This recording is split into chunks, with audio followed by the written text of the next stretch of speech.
All right. Oh, yeah. Oh, yeah.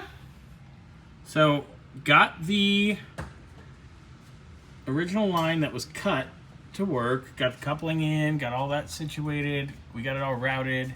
I was able to get enough out of it to make it fit. So, Mr. Burns here's got to relocate this P-clamp. But other than that, these are ready to go. In the morning, he's going to put fittings in there, tighten those up. And then it's going to be time to start bleeding brakes and doing what have you. We're going to stick Scotty in the car. Stick Scotty in the car? Yep. Scotty likes being stuck into places. But I digress. Exhaust is done. They got the old, the old gaskets off. That was like original.